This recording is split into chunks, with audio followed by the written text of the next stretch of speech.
सेवा से सच्ची गद्दी, गुरु अमरदास जी की यात्रा।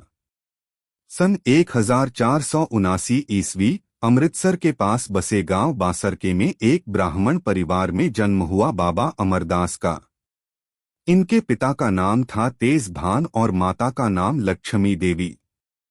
परिवार धार्मिक था, वैष्णव परंपरा में आस्था रखता था। बचपन से ही अमरदास जी में सेवा, भक्ति और परोपकार के गुण थे। लेकिन उन्हें सच्चा मार्ग नहीं मिला था और यही खोज उन्हें कई तीर्थों पर ले गई। विवाह के बाद उनका परिवार बड़ा हुआ। उनके 2 पुत्र हुए, मोहन और मोहरी, और 2 बेटियां, दानी और भानी। जीवन धीरे धीरे बीत रहा था, लेकिन आत्मा अभी भी शांत नहीं थी। बाबा अमरदास अब वृद्धावस्था की ओर बढ़ चले थे, लेकिन उनके भीतर की भक्ति अभी भी तीव्र थी।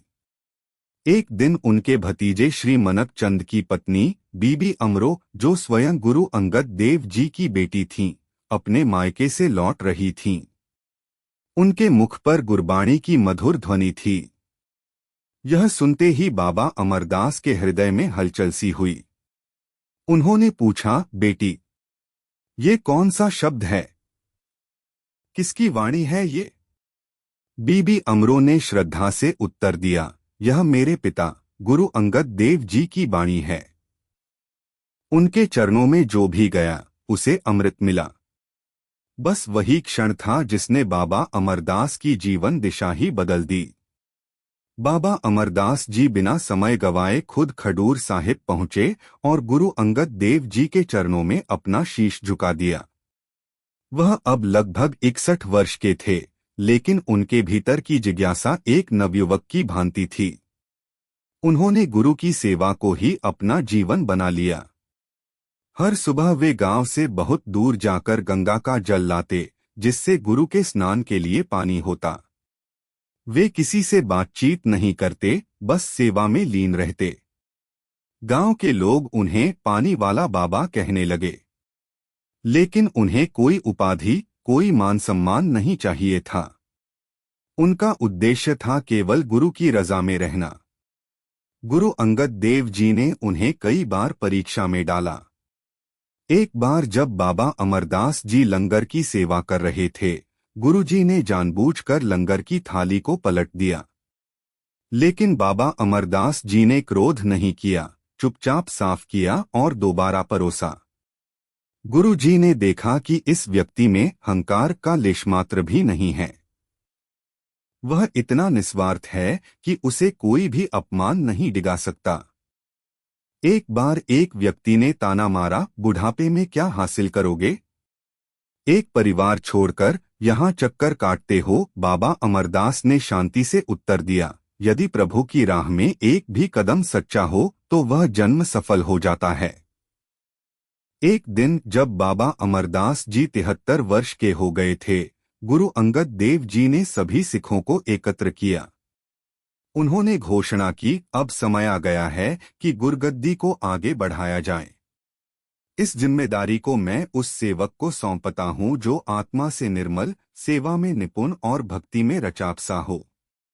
सबकी नजरें बाबा अमरदास पर टिक गईं।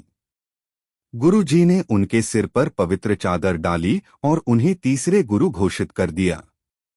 यह सन 1552 ईस्वी की बात है। बाबा अमरदास अब गुरु अमरदास जी बन चुके थे। गुरु अमरदास जी के 2 पुत्र मोहन और मोहरी और 2 पुत्रियां दानी और भानी थीं।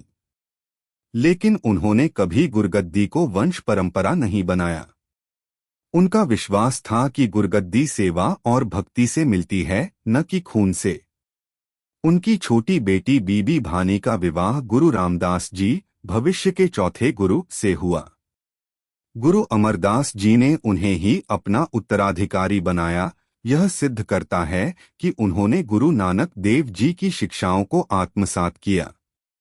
गुरु अमरदास जी ने अनेक सामाजिक और धार्मिक सुधार किए। उन्होंने महिलाओं को बराबरी का अधिकार दिया, सती प्रथा का विरोध किया, 22 मंजिया धार्मिक केंद्र स्थापित की, जिनमें कई महिलाएं भी प्रमुख बनाई गईं। पंगत में बैठकर संगत की परंपरा को आगे बढ़ाया। चाहे कोई राजा हो या रंक, पहले लंगर में पंगत में बैठे, फिर दर्शन करे। उन्होंने गोइंदवाल साहिब को प्रमुख धार्मिक केंद्र बनाया, जहां आज भी बावली साहिब और ऐतिहासिक लंगर चलता है। गुरु अमरदास जी ने 95 वर्ष की आयु में अपने शरीर को त्यागा। वे लगभग 22 वर्षों तक सिखों के गुरु रहे।